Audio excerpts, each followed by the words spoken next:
السلام علیکم and welcome to session 6 of generation Y series. ہماری گفتگو خلقت انسانی کے عنوان پر چل رہی تھی، اور ایک اور اہم نقطہ جو انسان کی خلقت کی ابتدا سے متعلق ہے وہ یہ کہ اللہ تعالیٰ نے انسان کو خلق کرنے کے لیے مٹی کا انتخاب کیوں کیا. سورہ مبارکہ مومنون کی آیت ہے جس میں فرمایا کہ لقد خلقنا الانسان من صلالۃ من طین، یعنی ہم نے انسان کو مٹی کے جوہر سے خلق کیا، مٹی کے ایسنس سے بنایا. سوال یہ کہ مٹی کا انتخاب کیوں کیا؟ مٹی میں ایسی کون سی صلاحیت موجود ہے جو پتھر میں، لکڑی میں یا کسی اور میٹیریل میں ممکن نہیں تھی؟ اس کا جواب یہ کہ جیسا ہم نے اپنی لاسٹ ویڈیوز میں بھی ڈسکس کیا تھا کہ انسان ایک ایسی مخلوق ہے جس کو اپنی صلاحیت اور اپنے ارادے سے گرو کرنے کا اختیار دیا گیا ہے. تو مٹی وہ واحد میٹیریل ہے جو اس پورے پروسیس کو ایزیلی فیسیلیٹیٹ کر سکتی ہے.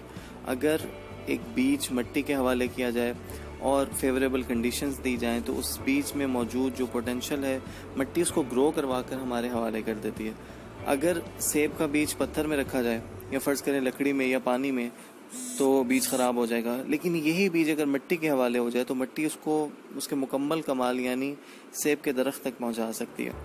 سو اللہ تعالیٰ نے انسان کو مٹی کے جوہر سے خلق کیا اور پھر اس میں اپنی روح کا بیج پھونکا. فَنَفَخْتُ فِيهِ مِن رُوحِي، جو فرشتوں سے فرمایا کہ میں اس میں اپنی روح پھونک دوں تو تم سب سجدے میں گر جانا.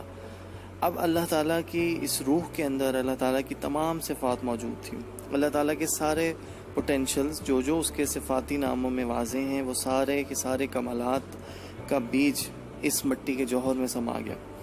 اب فرض کریں جیسے آپ سمندر کا قطرہ لیں اور اس پانی کا لیبارٹری ایگزامینیشن کروائیں تو جو کیمیکل فارمولا اس ایک قطرے میں موجود ہوگا بعینہ ہی وہی فارمولا پورے سمندر میں ہوگا، وہی فارمولا پورے سمندر میں موجود ہوگا. لہٰذا ہمارے اندر خدا کے تمام پوٹینشلز کا بیج موجود ہے، اور جب تک ہم اس مادی دنیا میں، ہم اس مادی کائنات میں موجود ہیں، ہمارا امتحان فقط اس بات میں ہے کہ ہم کتنا اور کس حد تک اس بیج کو گرو کرواتے ہیں. اور یہی مطلب قربتاً الی اللہ کا بھی ہے کہ جو شخص جتنا زیادہ اللہ تعالیٰ کے پوٹینشلز میں، اللہ تعالیٰ کی صفات میں اس کے قریب ہوگا، ان صفات کو اپنے اندر گرو کرواتا جائے گا، اتنا وہ اللہ تعالیٰ کے قریب ہوتا جائے گا. جیسے خدا کی صفات میں رازق ہونا ہے، رحیم ہونا ہے، ہادی ہونا ہے، عالم ہونا ہے، صادق ہونا ہے، غفور ہونا ہے. اب آپ کہیں سے بھی ایسا کر سکتے ہیں کہ اللہ تعالیٰ کے جو صفاتی ناموں کا چارٹ ہے وہ ڈاؤن لوڈ کریں اور ان صفات کو دیکھیں، اور ان صفات میں جو آپ کو آسان لگتی ہیں 2 یا 3 صفات کو سلیکٹ کریں اور کوشش کریں کہ ان کو ڈیلی اپنی ڈیلی لائف میں پریکٹس کریں.